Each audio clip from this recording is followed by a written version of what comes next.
And after the family had an independent autopsy and we were waiting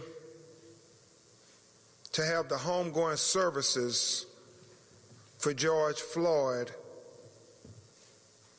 President Joseph Biden and former Louisiana Congressman Cedric Richmond, you remember Chris, came to meet with the family of George Floyd. And his family, his sisters and brothers, his daughter Gianna was there. And the one thing I remember Philonis about that was sharing with President Biden what me and my 8-year-old daughter Brooklyn often talk about. And I tell her, in life, it's not just enough to say you care, but you must show you care by your actions. And I remember talking with Rodney and Philonis and all of them by our side in that very emotional meeting as President Biden shared his empathy for the family and losing a loved one. I remember talking to him about what I talked to my daughter Brooklyn about. It's not just enough for America to say that George Floyd life matters. We have to show that George Floyd life matters by our actions. It's not just enough for America to say that Black Lives Matter. We have to show that Black Lives Matter by our actions. So the family of George Floyd and our legal team are very grateful to Mayor Fry and the City Council for not just saying you care about George Floyd, but showing that you care about George Floyd. Not just saying that Black Lives Matter, but showing to the world that Black Lives Matter. And we are very grateful and we applaud you for this great step of showing the world responsible leadership. The leaders of the city of Minneapolis have demonstrated by their actions and their commitment to equality, justice, and humanity. Today they have shown that the life of George Floyd and Black Lives Matter to them. To the people of Minneapolis, and on behalf of George Floyd's family, we applaud this responsible city leadership, and we urge everybody to practice responsible leadership in remaining calm and engaging in peaceful protests for George Floyd and reflecting the same humanity of the man that we are remembering and honoring today in George Perry Floyd. Because Brandon, I think it may have been on one of the social media posts, and I know you and he talk regularly on social media and text. George Floyd himself, during the Ferguson unrest after Michael Brown was killed by the police there and everybody was saying, hands up, don't shoot, George Floyd shared on social media that everybody needs to remain peaceful as we stand up for justice for Michael Brown. So we urge everybody in Minneapolis, everybody at 38th in Chicago, everybody around the world, let's follow George Floyd's example in being peaceful as we stand up for justice. Can we all do that? Can we all do that for George Floyd? Can we all do that for our children?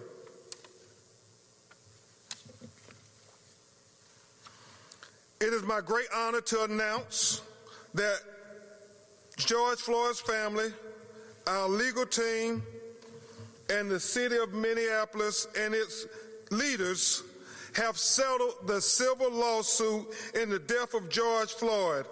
The settlement is not just historic because of the $27 million paid out, but for the impact on social justice, policy reforms, and police reforms, because the financial compensation most directly impact George Floyd and his family, the future of their family. But it is the policy reforms that affects all of us. And many would say that's why the George Floyd Act, whether it's here in Minneapolis, Mayor Fry, or the George Floyd Justice and Policing Act, Councilman Ellison, that is being contemplated in Washington, D.C., it impacts all of us, and that's why this is so historic and significant. I must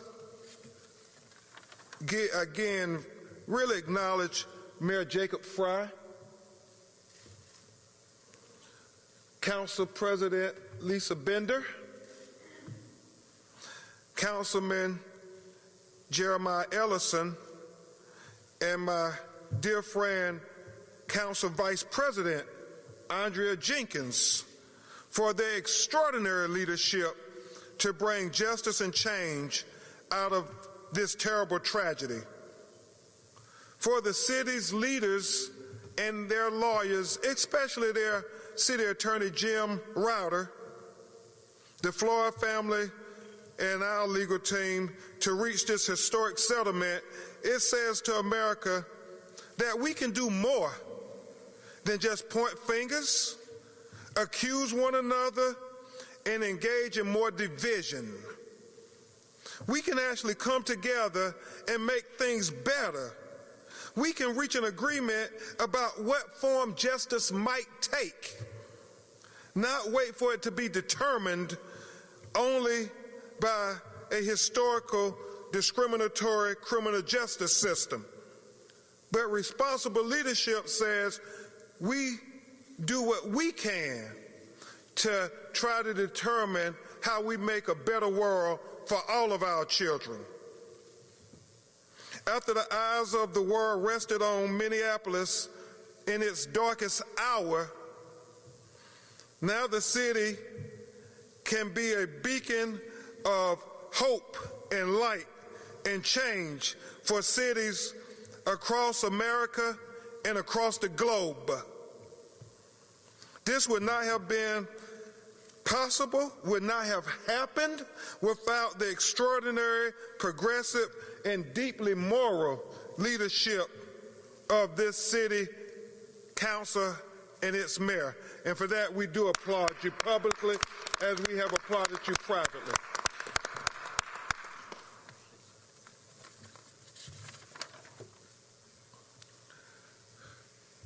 I look at Philonis and Brandon and Rodney, and I'm thinking of Bridget and Jaja, as well as Latanya, and especially Gianna and their other loved ones, and I think about George Floyd. And I pray for them on this journey for justice, as I implore you all to pray for them. I mean, it's going to be a long journey to justice. This is but one step on the journey to justice. We have to remember, in the 10 months since we learned his name, we have come to know George Floyd as a larger-than-life figure, literally, with an even larger personality, and Tony Ramanucci, as we learned, with an even bigger heart. George Floyd knew that being a large, imposing black man made him a target and put him at risk. That's why Chris, he tried to de-escalate the situation that day. Karen, he was assuring the officers that he was not resisting and that he did not pose a threat. And Justin, he was literally doing what black people do on a daily basis in America when they have encounters with law enforcement. We try to tell them that we're legitimate people. Arthur Reed, we try to tell them we're not the type of person that you are prejudging me to be. We are people, human beings just like you. And we just want to be treated like you treat others. That's what George Floyd was doing. He wasn't posing a threat. You look at that video for yourself. Why would they do that to a human being? George Floyd had more witnesses to his torture and death than any other person, black or white, in American history.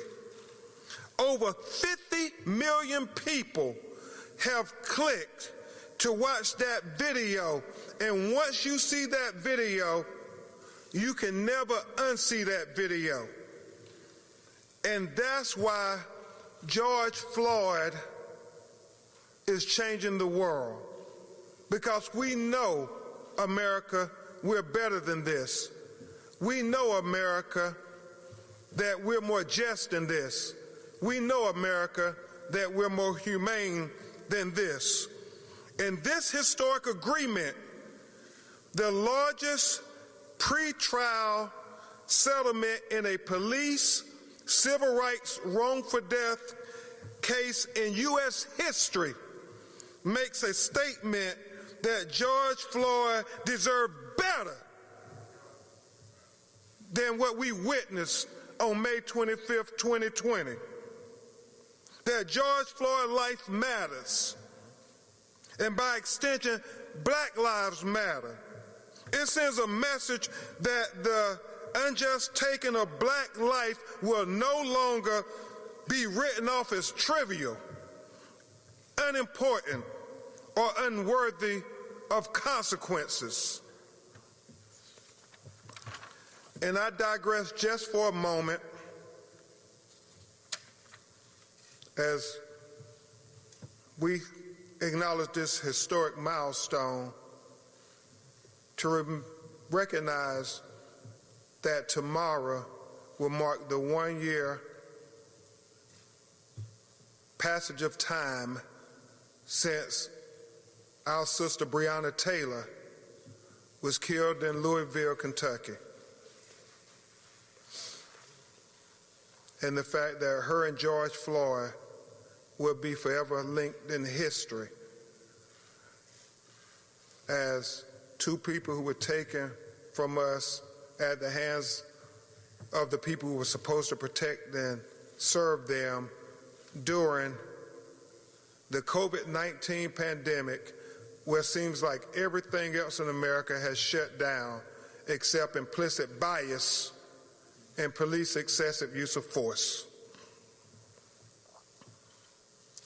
And so, for long as I know, you and Rodney had just spoke with Tamika Palmer, or text with Tamika Palmer, Breonna's mother, and it just demonstrates for all of us we're inconceivably linked together as not just black people, not just as Americans, but as human beings. And we have empathy for one another.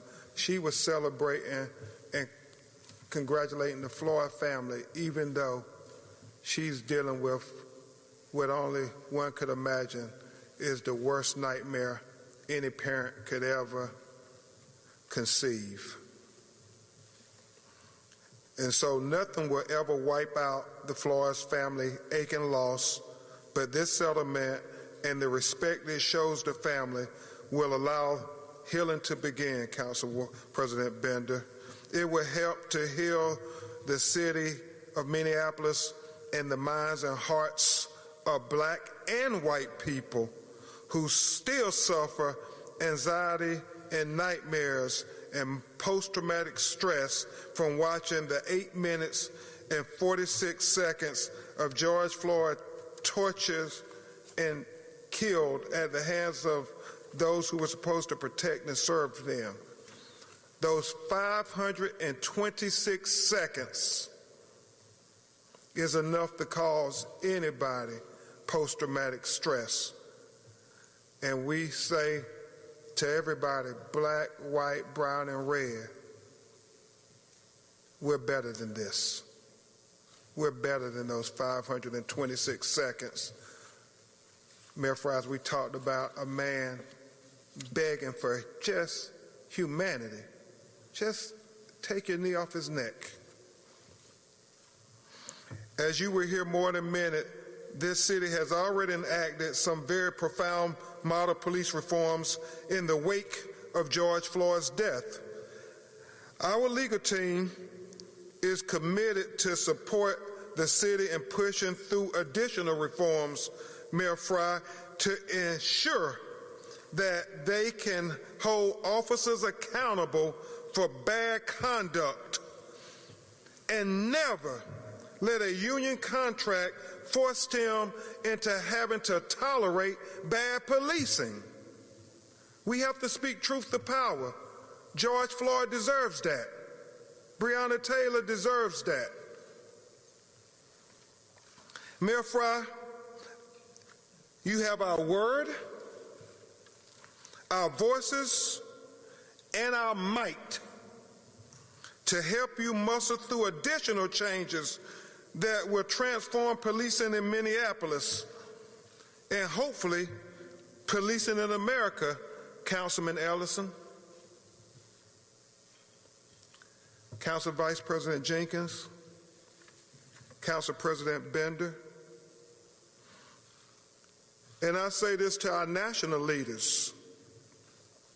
We hope the example that you all are setting here in Minneapolis will inspire and embolden the United States Senate to join their colleagues in the United States House of Representatives, led by the Congressional Black Caucus, in passing meaningful reform legislation in the name of George Floyd.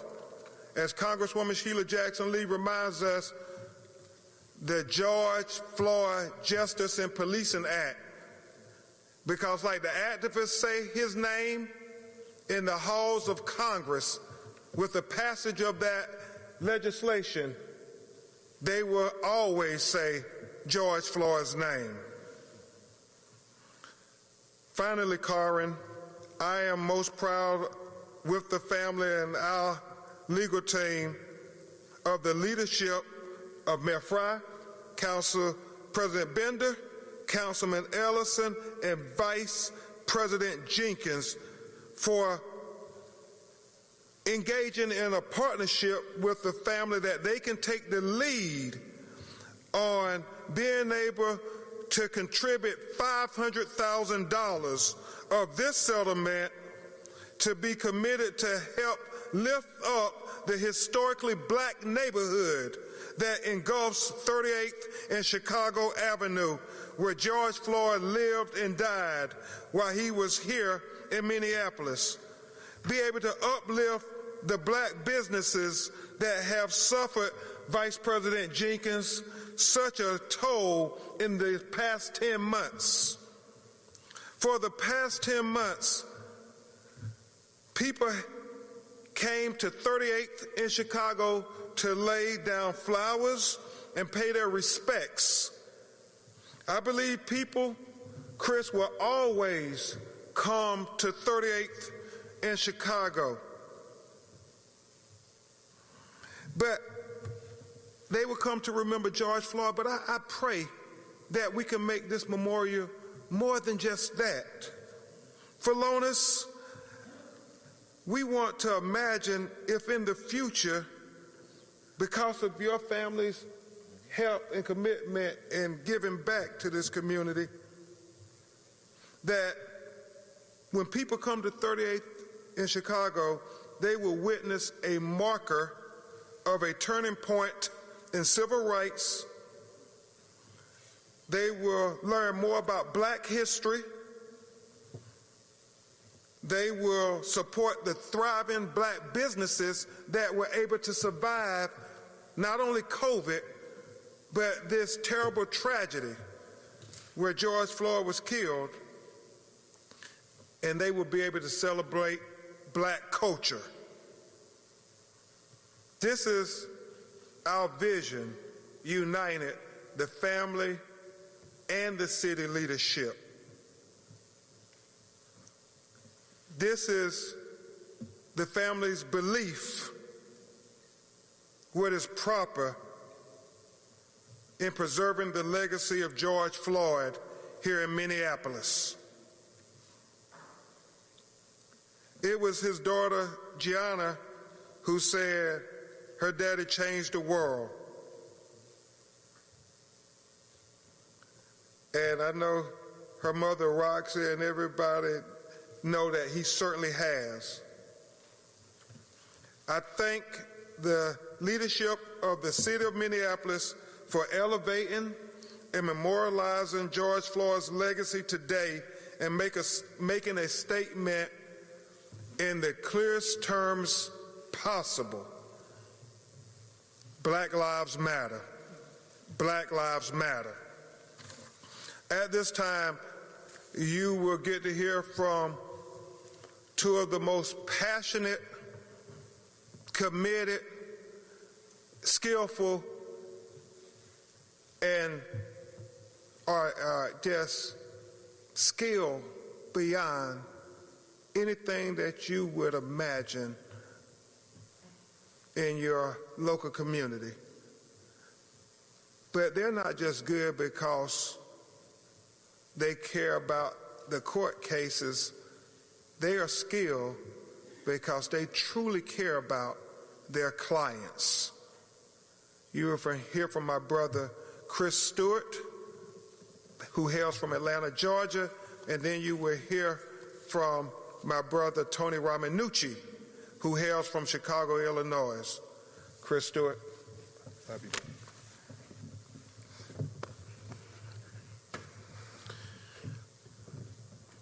It's something that the two most viral videos that deal with George Floyd are his death and life. The video of Gianna Floyd saying, "My daddy will change the world."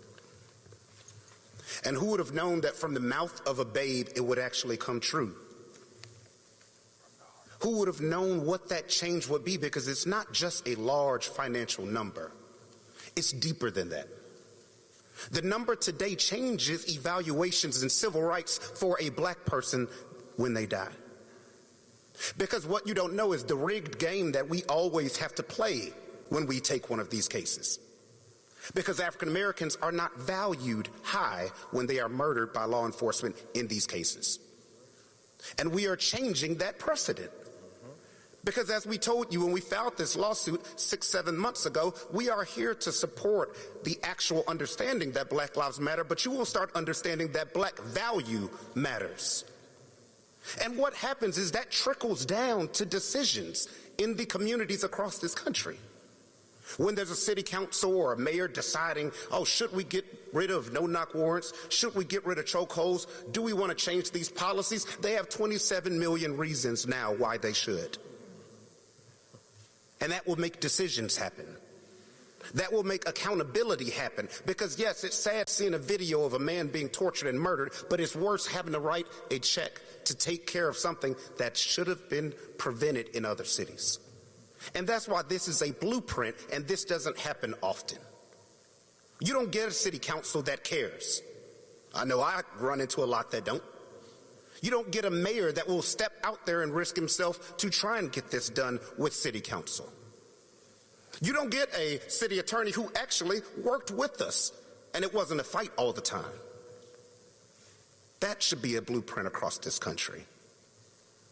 I tried to say that in Walter Scott years ago. Here is a blueprint. We changed policies. There was a record number. We worked together. We held the demonstrations peacefully, and change happened in that area. What will happen here? and what will happen across this country, because understand that this isn't over. Those officers will be held accountable. There is a prosecution team that actually cares and is fighting. And if you need a reminder, just think of the George Floyd case, and that if you don't get policing correct, if you don't make these changes, if you don't fix the policies that are happening, then you'll be seeing us again.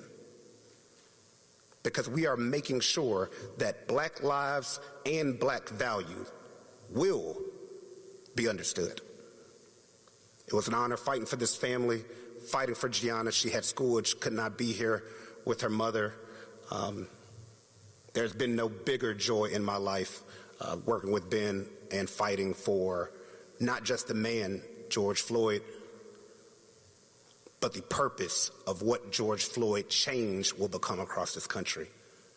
Increasing policing, making it better, and understanding the value that will be assigned to African Americans in these cases. Thank y'all.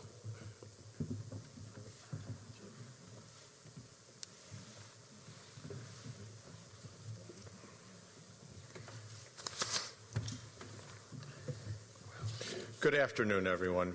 My name is Antonio Romanucci. Everybody calls me Tony. I'm from Chicago, Illinois. I'm one of the attorneys of the George Floyd family, and hope again to introduce the entire legal team soon. I do want to thank my esteemed co-counsel who spoke before me, my brother Ben Crump, Chris Stewart. I do want to take a special moment to thank Mayor Jacob Fry, the City Council. I want to acknowledge you now and again later. I have some special remarks, and of course the City Attorney Jim Rauter, and also the City Attorneys Brian Carter and Tracy Fussy for working together. And I want to bring you back just for a moment now to May 24th. George had no idea, he had no clue that when he laid down for rest that night and he closed his eyes, that the following day would be his last that he would breathe. He didn't know that the last two words that he would utter on this earth, Mama,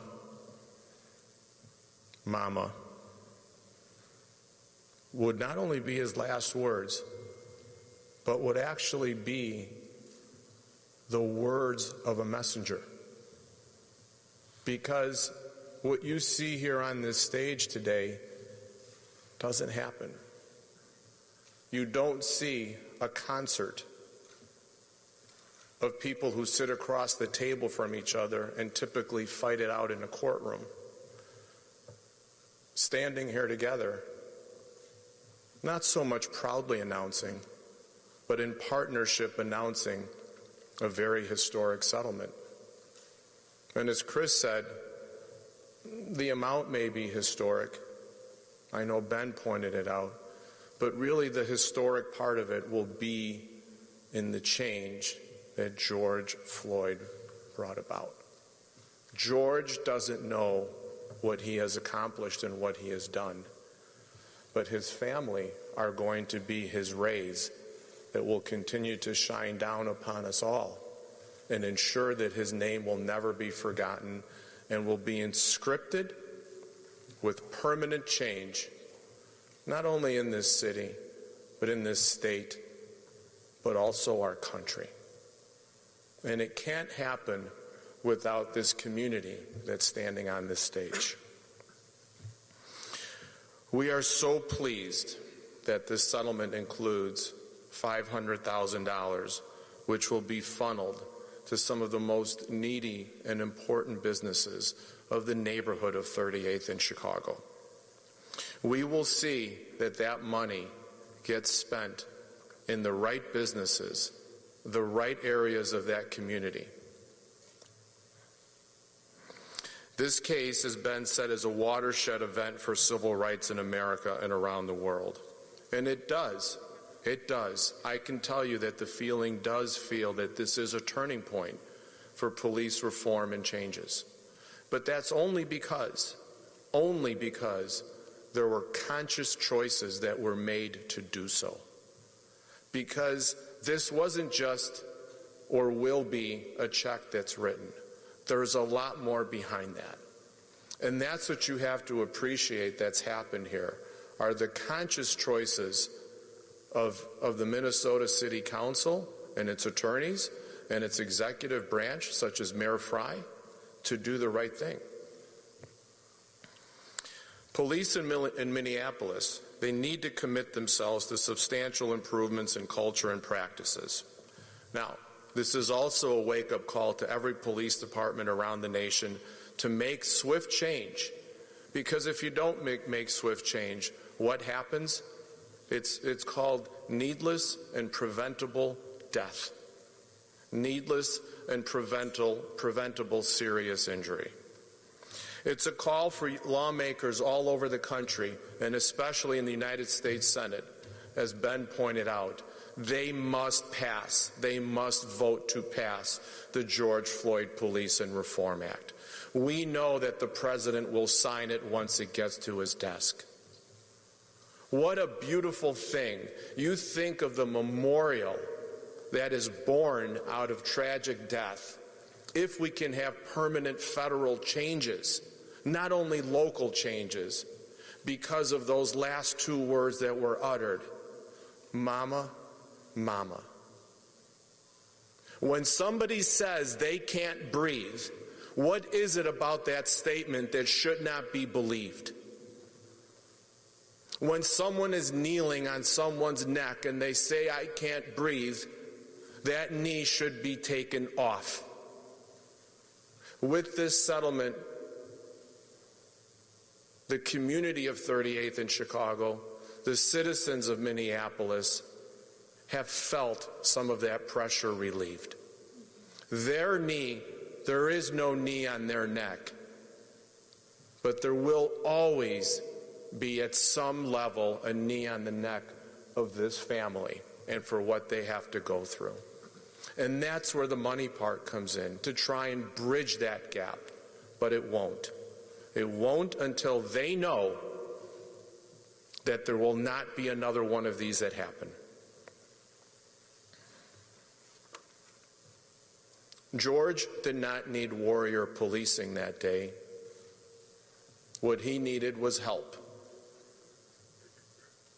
I can tell you now, from a factual basis, and this is so important, listen to some of the great things that the city of Minneapolis has done that are implemented right now to prevent what we saw in that videotape.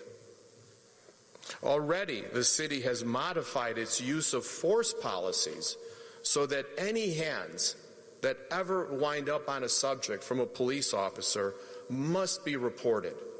You think of that. Any hands on anyone now is considered force, and the police must know about it. Commanders must know about it. Minneapolis has tightened its requirement for body-worn cameras. It's creating new policies on de-escalation. So important. New policies on disengaging, also when required. And you cannot underestimate the importance of the social services programs that they've implemented to help people, to make sure that they don't die needless deaths. But as we say in the courtroom, partial justice is no justice. The George Floyd family wants whole justice. And so we demand more changes if true reform is true to happen. What's been done so far is tremendous, and we all applaud the city of Minneapolis, but we want more. And guess what? The city of Minneapolis has said yes. They want more too. And we're going to work together to make sure that that more does happen. We commit to that. What do we want to do? We want to be working to ensure that this arbitration process, these union contracts that have become an absolute python grip on the police departments, I don't want to break unions, but you got to give the power to where it belongs. You got to give the power of discipline to those police chiefs that when they know something bad happens, that they can take that action. And if we can pass that bill, which I understand needs state passage, that legislation, think of how great it would be to name that for George Floyd. We will also be working with the city of Minneapolis on establishing a use of force panel to review all instances of use of force. So if hands go on somebody, well, somebody's got to review whether or not that was reasonable, whether it was necessary. We also want to establish a quality assurance unit to ensure that the city's new reform measures are being strictly adhered to. One of the other programs, which you cannot underestimate the gravity of it or the importance of it, is establishing an early intervention system with analytics to ensure that if a police officer doesn't belong on the force because of his past, because he's showing a pattern of discipline or non-discipline, that he be removed. Once you remove the bad police officers and keep the ones that we want, the good ones, you're going to see much better practices on the street. If all of these are implemented, Minneapolis would become the model. And what a great thing that would be in the face of an historic and tragic death. But we're not done, because we did talk about that $500,000 that the family has committed to 38th in Chicago. Now, what we're going to do, Minneapolis and Minnesota is listening, we are challenging the corporations of this state and of this city to match those $500,000. Let's go. Let's show that you really care. $500,000 isn't enough. It's a lot of money, but let's go.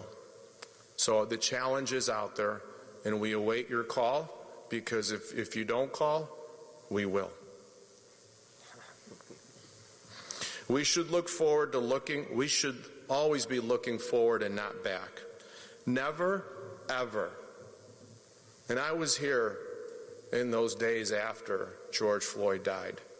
Never, ever should this city ever have to suffer again like it did. That's a hard no. Lastly, I don't want there to be any surprises, but if the state's going to name a bill after George Floyd, would the city consider something after George Floyd too? Let's memorialize him in the city and the state if we can. One that will be remembered in perpetuity for a man who did not deserve to die, a man who will never be able to watch his daughter Gianna grow up to be that woman that she will be, the lady that she is, to fish with his brother Philanese, to text with his nephew Brandon, to never hang out with his brother Rodney. He will no longer be a spark in those lives. So as I wrap up my remarks, I want to go back to those May days and that day that I remember being on the phone with the family and Mayor Fry. And you're going to think it's easy for me to say this right now, but I can tell you I was a listener on that call that day when Mayor Fry was talking to the family. And I told this to Mayor Fry today. I said, I'm happy to meet you for the first time in person, because I wanted to see the eyes of sincerity that I heard the voice on the phone that day. He meant what he said. They've all meant it. They've all stood up. And they're all trying to take back that moment in time, which can't be taken back, and trying to restore justice to a man who will never breathe again, who will never be able to call to his mama again, and never be with his family again.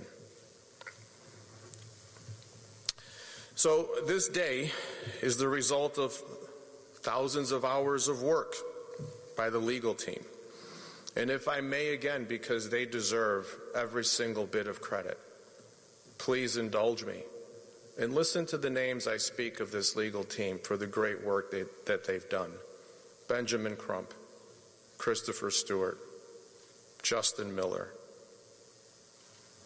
Nicolette Ward, Ian Fallon, Bhavani Ravindran, who is here today, Jeffrey Storms, Madeline Simmons, Scott Masterson, Michelle Gilbo, Alexa Ellie, Kyle Nelson. God strike me if I forgot anybody. But also the people that were behind the scenes that were so helpful. Morena Fontana, Michelle Ubin, Jennifer McGuffin, Kelly Snowden. And again, I thank the City Council, its members, the city attorneys. To the Floyd family, on this deeply profound day, you have my highest personal respect forever for what you have endured, the grace you have shown through all of this, the honor and the privilege that you've given me to stand before you with this legal team, and the privilege to have represented you.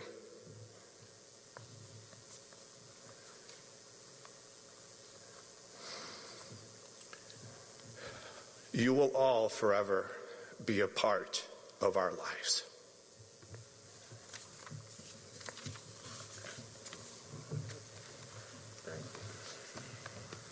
And now we will hear from the leadership of the city, beginning with Mayor Jacob Fry. And thank you again for your tremendous leadership.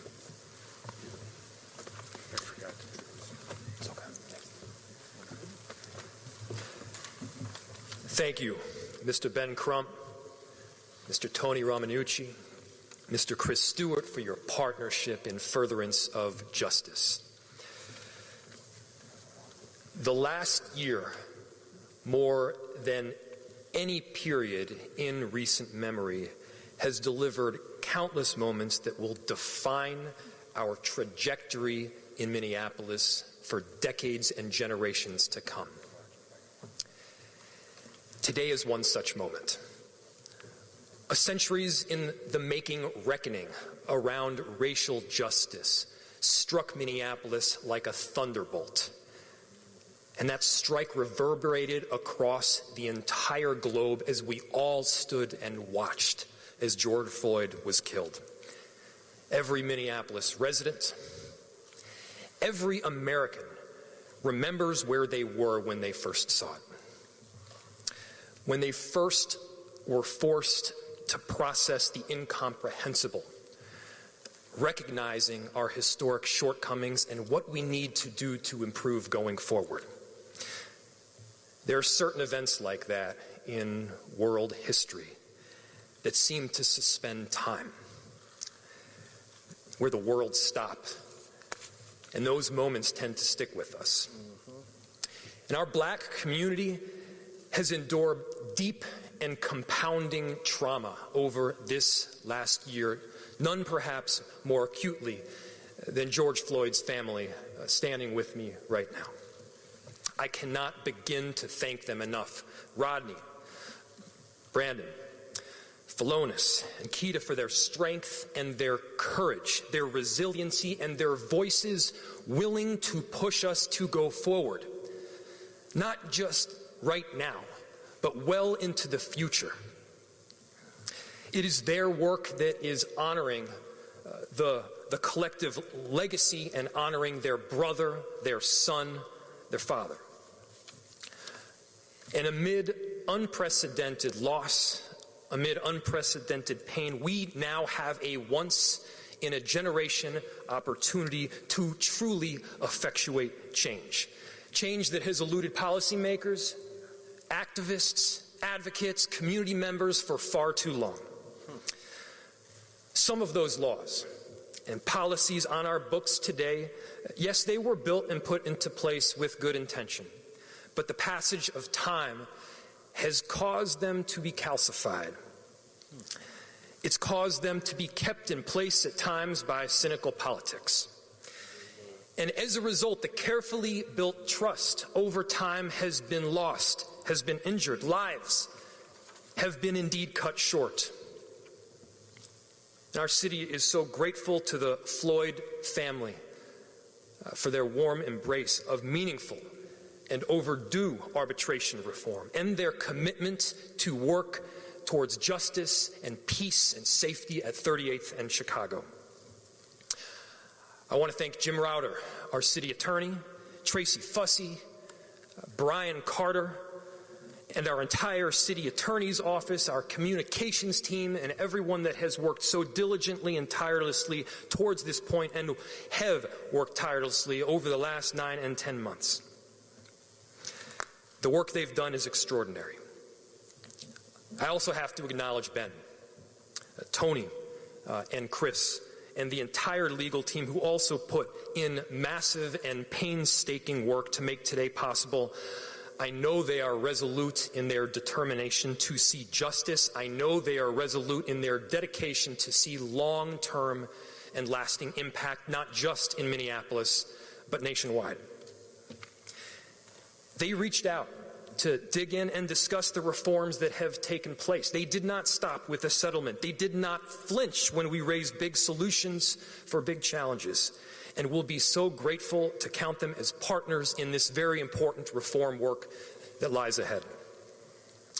And so today's settlement reflects our shared commitment to advancing racial justice, our sustained push for progress, our commitment to Minneapolis, and our commitment and compassion to one another.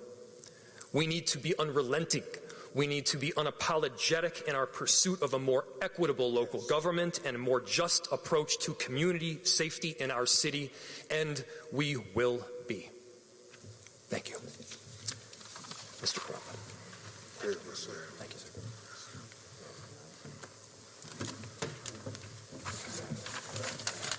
Mr. Mayor, thank you for your eloquent words, but more importantly, thank you for your actions, to you and all the city leadership. I would be remiss if I didn't acknowledge the other family members of George Floyd. His sister Bridget was here earlier this week, had a death in the family of her uncle in North Carolina that she had to be present. His brother Terrence, his sisters, again, LaTanya and Jaja, his older sisters who helped raise him along with their mother and father, and as Philonis and Brandon and Rodney would tell you, all grew up in a little small home with not much more than love in a place called CUNY Homes, Houston, Texas. And so at this time, you were here for Philonis Floyd first, the brother of George Floyd.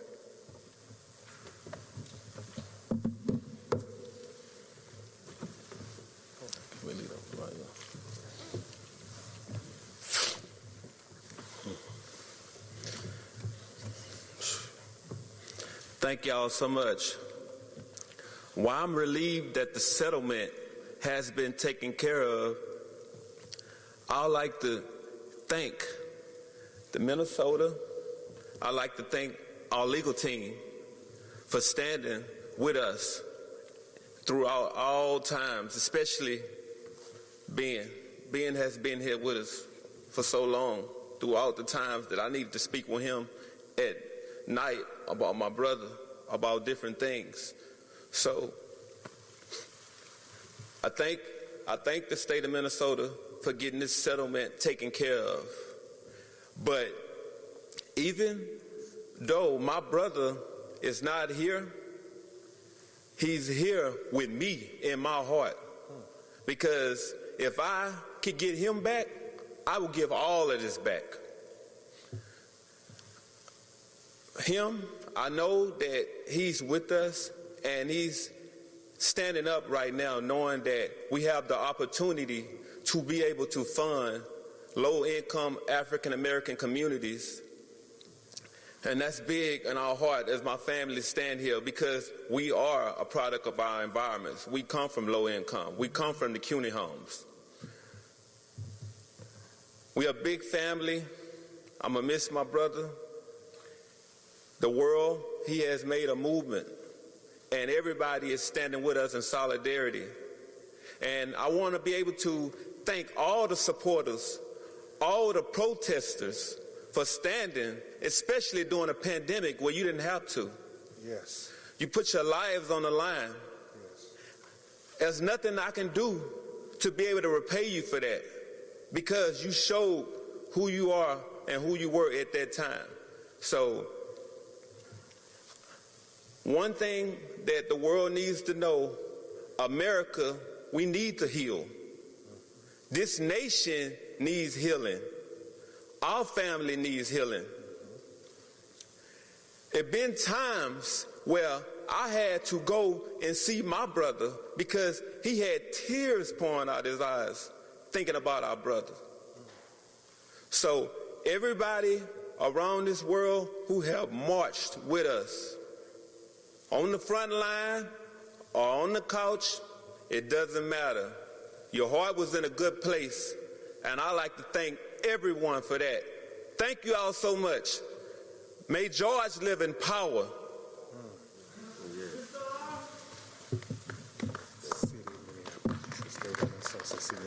City of Minneapolis.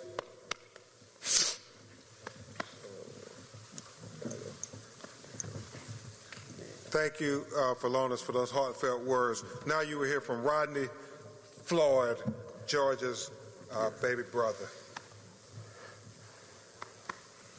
You know, we would like to thank the state of Minneapolis, the protesters that's been here since day one, and love to thank the mayor of Fry. We'd like to thank the councilmen and women of Minnesota for passing this judgment. But this is a small, big step in the George Floyd legacy. And thank you all very much for supporting us. And we're going to uphold his legacy, speak in his name, and thank you guys for everything.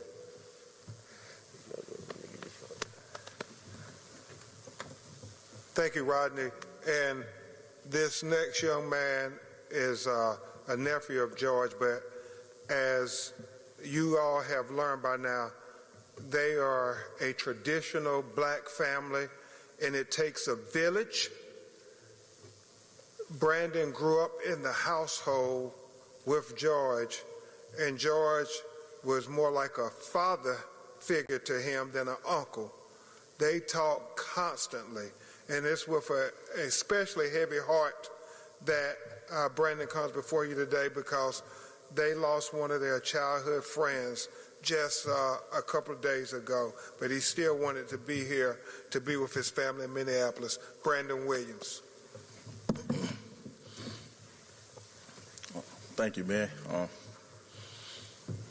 First off, starting, I want to thank the city of Minneapolis, its leadership. Special thank you to the mayor, all of our attorneys for all of the fighting and the hard work that you guys put in, and also to Ben, who's always a phone call away, no matter if it's late at night or early in the morning.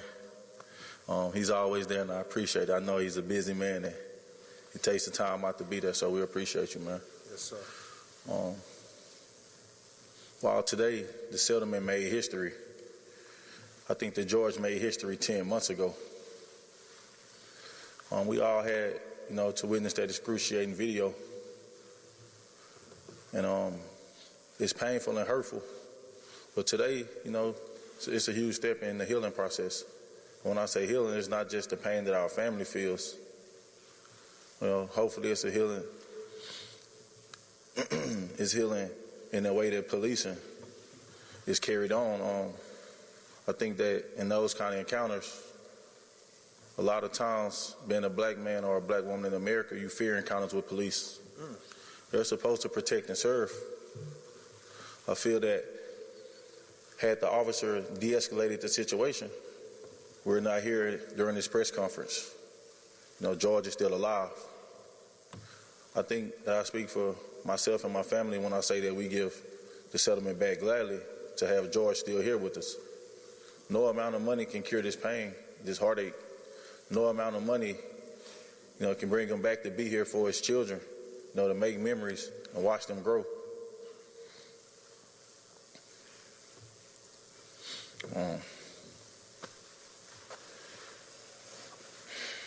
Excuse me, I'm sorry. Take your time. Every time I come here, I get a heavy heart. A lot of emotions start to pour.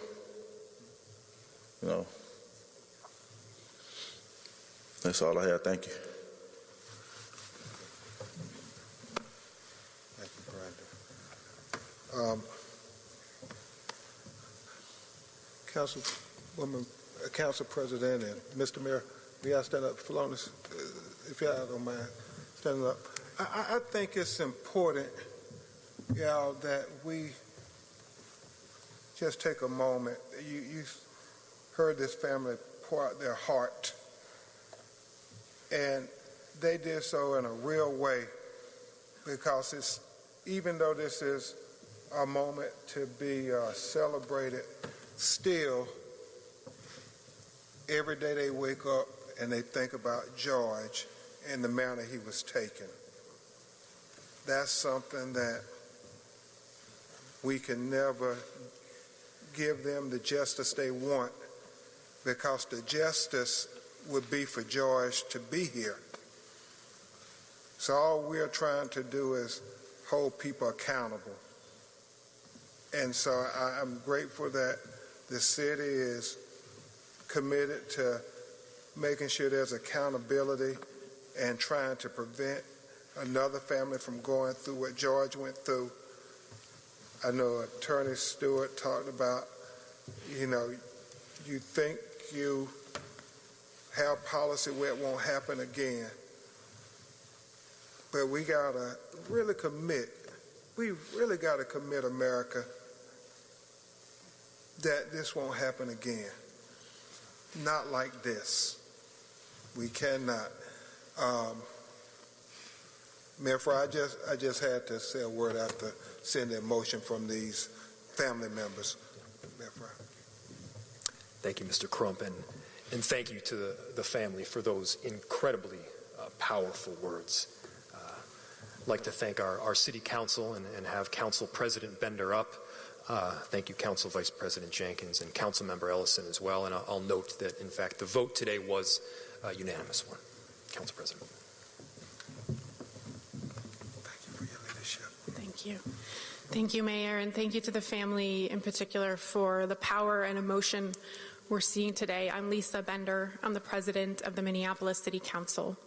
And we did today, as the Minneapolis City Council, unanimously approve this $27 million settlement in the civil lawsuit filed by George Perry Floyd's family against the city of Minneapolis. On behalf of the entire City Council, I want to offer my deepest condolences to the family of George Floyd. We know that no amount of money can ever address the intense pain and trauma caused by his death for George Floyd's family and just so many people in our community who are grieving.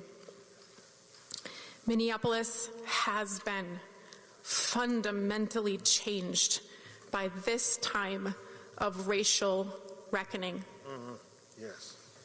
The Minneapolis City Council is united in working together with our community, with George Floyd's family, to bring about a more equitable future for our city. I just want to say, Mr. Crump, my girls are about the same age as your daughter, a little bit older than Gianna.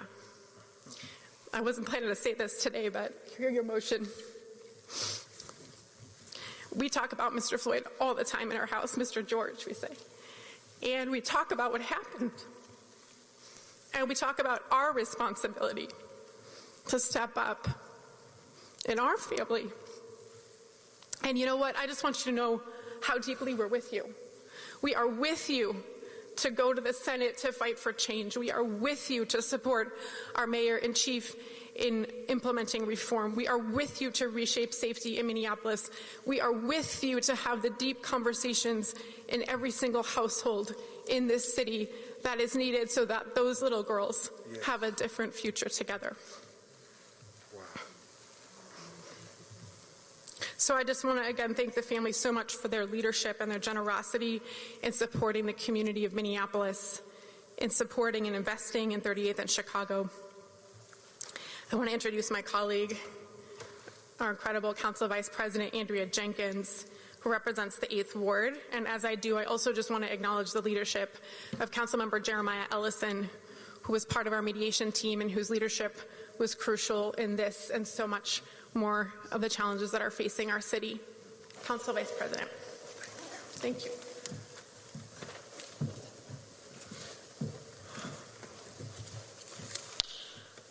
Thank you, President Bender, and all of you that are standing here on stage with me today as we make this historic announcement. My name is Andrea Jenkins. I'm the Vice President of the Minneapolis City Council, and I can't start my comments without just offering my deep condolences to all the family members that are here on stage with us, all the members of the Floyd family that you mentioned, being that aren't able to be here with us in this room, but are absolutely here with us in spirit. Yes. And, you know, George Floyd's life mattered. And we are here today to honor his life and his legacy.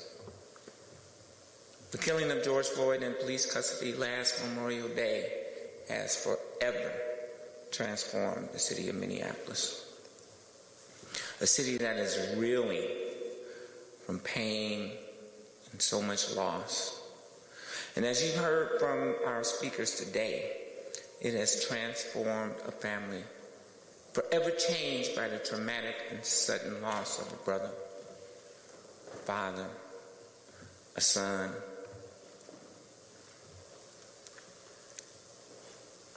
I know firsthand about that trauma and pain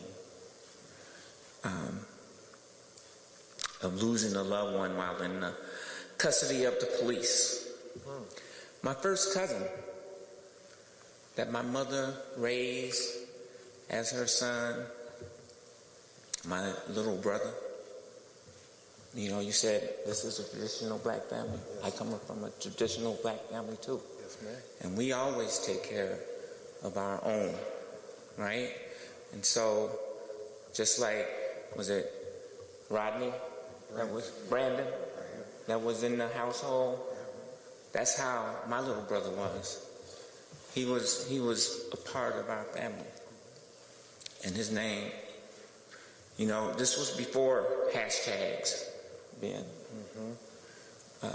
He didn't have a hashtag. We tried to get a lawyer to help us out. Nobody would take the case. He had drugs. He swallowed those drugs in police custody, and he died. Nobody would take his case. Too many families, too many black and brown mothers and sisters and cousins and brothers know the same pain that your family is feeling. Yes. And it must stop. It has to stop. And hopefully this action today, as Chris said, there will be 27 million reasons for it to stop. Floyd's death sparked a racial reckoning around this nation and around the world. A reckoning felt deeply here in Minneapolis, at Ground Zero, 2 blocks from where I live. I look out my window, I see a big portrait of George Floyd every day.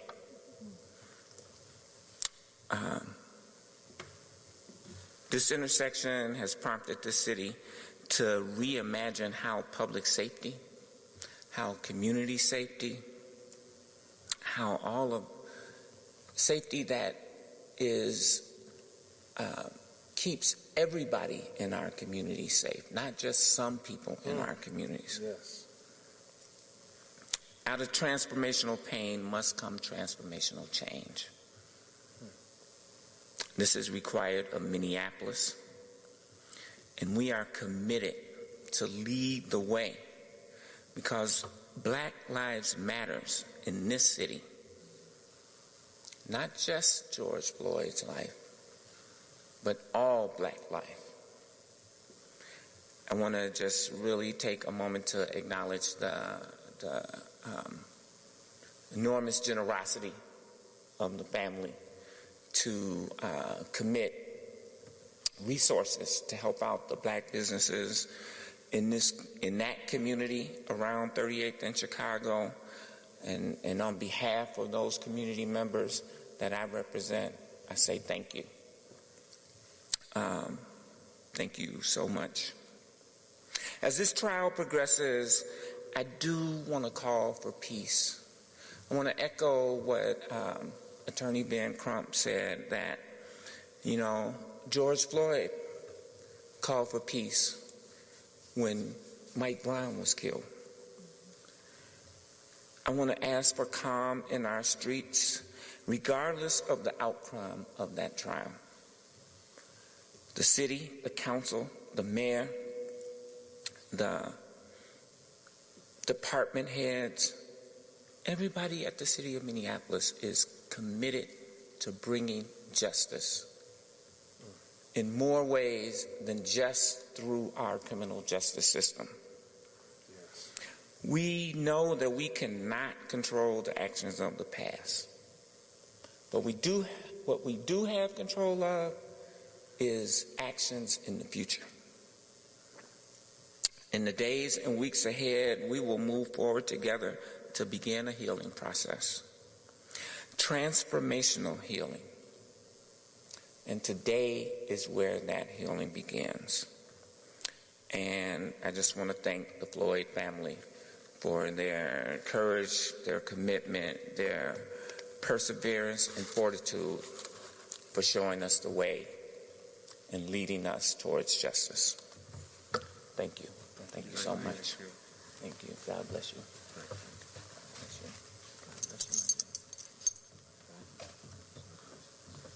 you. Council President Bender said something. I asked her and Philonis and Mayor Fry and just to step up for a second, if you would, because you do want to, Chris, give an example to those in the United States Senate that we're better than this, and that there are more things that bring us together than to separate us. So if we could just join hands for a second. This is about George. This is about George Floyd and the betterment of America. Together, we are an example not only for Minneapolis, but for the United States of America. And hopefully, the United States Senate can come together like the leadership and the family came together, Vice President Jenkins, and we can give President Biden a bill that will be respectful of bearing George Floyd's name in the George Floyd Justice and Policing Act. Let this vision go to the United States Senate to say that we're better than this, America.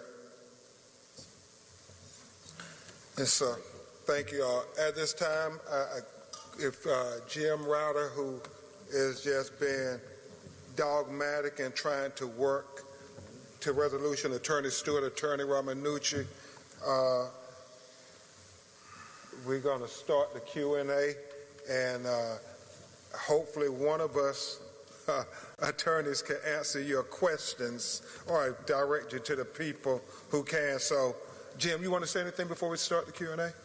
No, I'm just grateful and honored to be able to be with everybody here today, and certainly all the work that I've got to experience with Ben Crump here. It's been just transformational.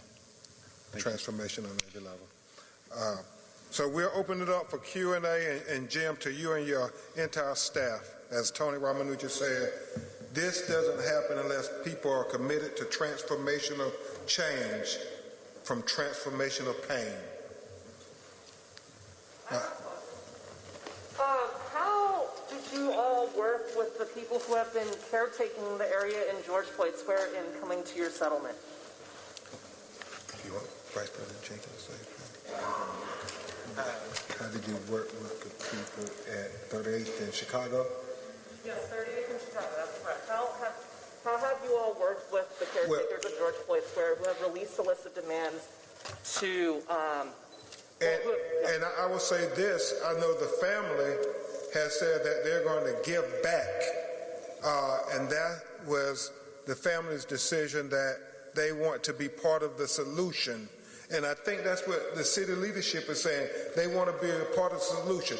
Now, we don't have all the answers, but we believe together we can solve all the problems. And for Mayor Frey, could you talk about the timing of this settlement now with jury selection going? Are you concerned about the trial? If you could talk about the timing of this. Okay. You know, we're trying to be very respectful of the criminal proceedings that are now underway, and we're in the middle of jury selection, and I think it would be very wise for all of us to refrain from commenting on something that is ongoing. Jury. I mean, I know the headlines are going to be generated day in and day out. This is a trial where they're looking for an impartial I can take that question. Blocks away.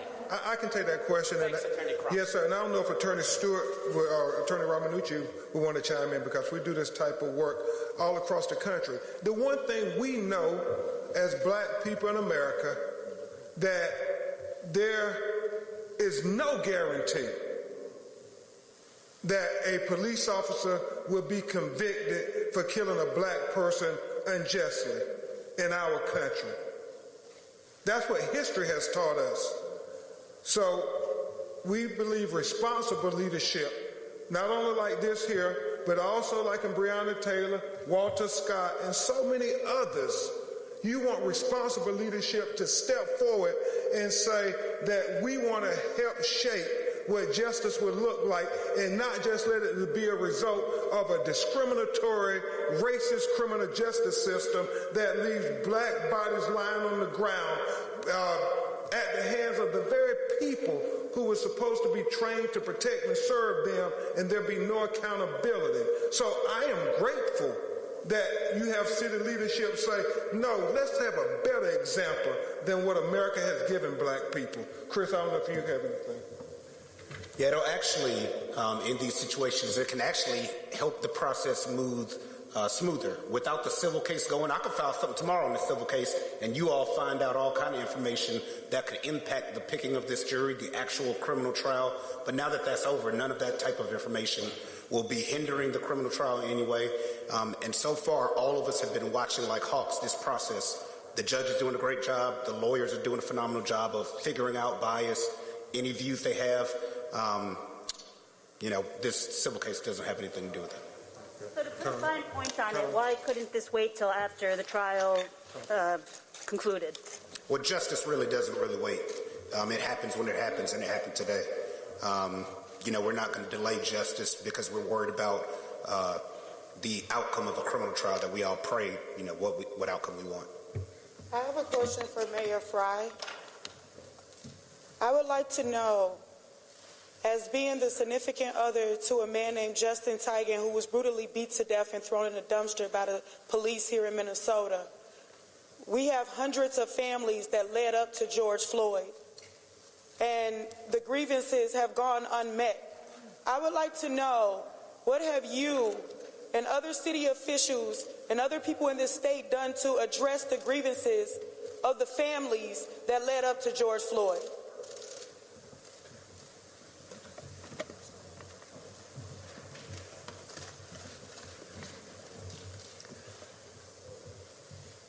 I'll start out by saying I'm so sorry. I can hear the pain in your voice just in that question alone. There are a number of reforms that have been instituted, and I don't think there's any mayor in the country, any city council in the country that doesn't wish that they had acted faster and more diligently. The truth is that we have a history of shortcomings. We need to acknowledge it, understand that, the impact that it has had on you, on your family, and so many others, and we need to do better. I really appreciate you and your willingness to stand up and ask. Mayor, can you talk about how the city pays for this settlement? We talked about a couple years ago with the Damon settlement, $20 million, a once-a-decade settlement. Now we're at $27 million. I'm curious for property taxpayers, how do we fund this settlement given the self-insured nature of the city, please? Thank you for the question. I'm going to bring up our city coordinator, Mark Ruff, who can help answer.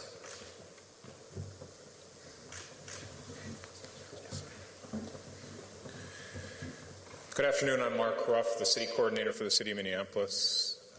You are correct in the question around the city's self-insurance fund. So the city does not have outside insurance for tort liability for these types of cases.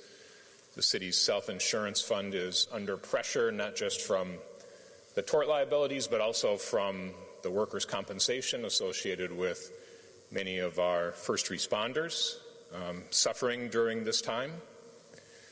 So the city has anticipated and started anticipating with the leadership of our council and the mayor some of these liabilities, knowing that we've been living through very difficult economic times as a country and certainly as a city. City's down $40 million in sales tax. We're down $30 million in parking revenues along with others. But the city has prioritized making sure that we have enough in reserves. So while our self-insurance fund doesn't have adequate money right now, we do have other reserves that we have set aside for these types of liabilities, along with the liabilities of uncertainty as how quickly we come out of this recession. But at this time, we feel that we can confidently say, assuming that trends continue as they are, that this settlement alone will not result in property taxes increasing because of the judicious nature of saving the money that's necessary to follow all of the liabilities that come out of an event like this.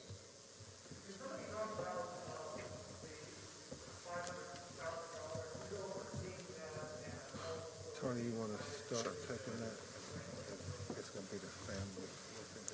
So the question was how that $500,000 is going to be overseen.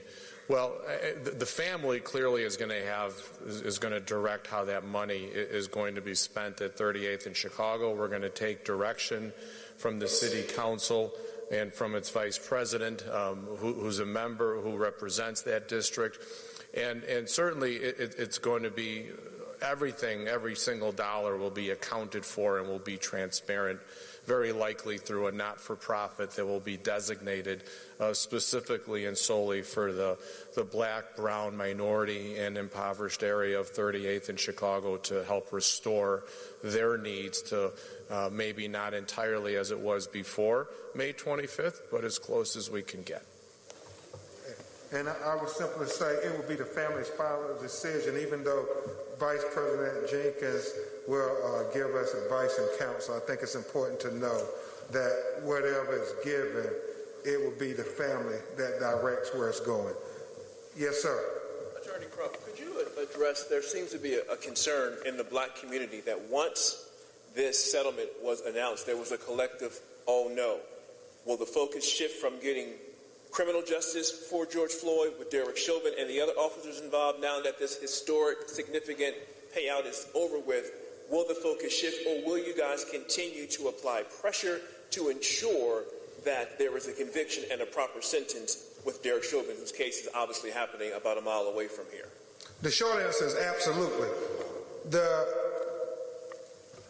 thought that black people in America can't get full justice is something that we rail against. You know, it's not uncommon for our white brothers and sisters to get justice not only in the civil arena, but also in the criminal arena. That's why we have the 7th Amendment, as Tony has on his lapel. That's what our forefathers conceived, that justice is for every American, and not just half justice, but whole justice. And the one thing I will simply say is this here. We have all the faith that Attorney General Keith Ellison and his prosecutors are going to zealously prosecute this case with or without fanfare, because that's what their commitment is. And my hope is that the public sees the reinstatement of the third-degree murder charge as an example of their commitment to give a jury every option to hold Derek Chauvin criminally liable for killing George Floyd. Now, I will tell you, as I've said in many interviews, we know in Black America our heart has been broken far too many times with something that would be not a hard decision if it was a white American that suffered what George Floyd suffered. And we know the old playbook. They're going to assassinate George Floyd's character to try to deflect our attention away from the facts on that videotape. But it is my fervent belief that that evidence on that videotape can't be minimized, because George was tortured to death. And as I said earlier, it is the most egregious and shocking documentation of an American citizen being tortured by a police that most people have ever seen in history.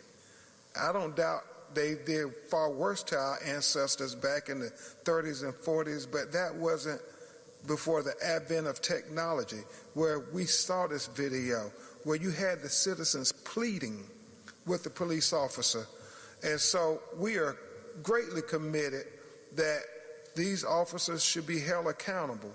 And we should not say just because a black family gets a civil settlement that means they can't get criminal justice. Oftentimes we have to remember in the not so distant past, we got no form of justice. 35 years ago, they just killed black people, and like we said, it was trivial, that it didn't matter. And so I say to all of the activists, we have to continue to protest and demand justice for George Floyd, but we do it how George Floyd wanted us to do it, peacefully. Right, Philonis? I mean, he sent the tweet out in Ferguson saying we need to peacefully protest for Michael Brown. And so his family collectively say with the city, let's peacefully protest for George Floyd, because that's what George would want. Hope I answered your question. Question for the Floyd family. Rodney, Brandon, Philonis, I appreciate your courage coming up and speaking earlier. I just want to ask you again, A, what does this money mean to you? I know you said it can't fulfill the love you have for George and the loss you have, but what are you going to do with this money? And can you speak of the ambiguity of that, of how you get a large sum of money, but at the same time it can't replace someone you love? As they come forward, I will say, unfortunately, our legal system doesn't have anything else you can give to make up for the loss. And, you know, respectfully, I'm not sure white families are asked these questions. You know, it's like, it's America. It's what the Constitution says is allowed. So, if y'all want to say, okay. Yeah. Yes. All the barbed wire and all the barricades is up to Mr. Mayor Jacob Fry. Thank everybody for being out here. My deepest condolences to the Floyd family for all the barbed wire and everything that's out there, the fencing and everything. We found it very flabbergasting for a nation of people to come around and see this type of behavior. Some people were basically wondering, like, do you all know something that we do not know by us being right here in the city of Minneapolis? And why you all are spending so much money barricading, putting barbed wire out, and things of that nature? That seems like it's putting a nation of people at ease, if you will. Thank you for the question. I know the presence of some of the bolstering around the city infrastructure, City Hall, as well as Hennepin County Government Center is unsettling to many. This was a joint process worked through both Hennepin County as well as the city. And to be very clear, we want to encourage peaceful protesting. We want to see people to express their First Amendment rights throughout our city.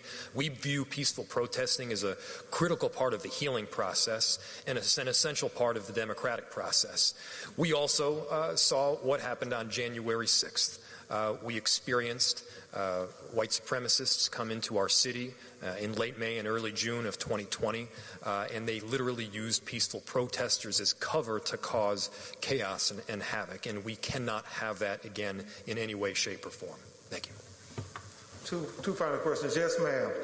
And Brandon said, make sure we get that sister who's been raising her hand. So. Thank you, Brandon. Thank you to all of you for being here today and for answering our questions.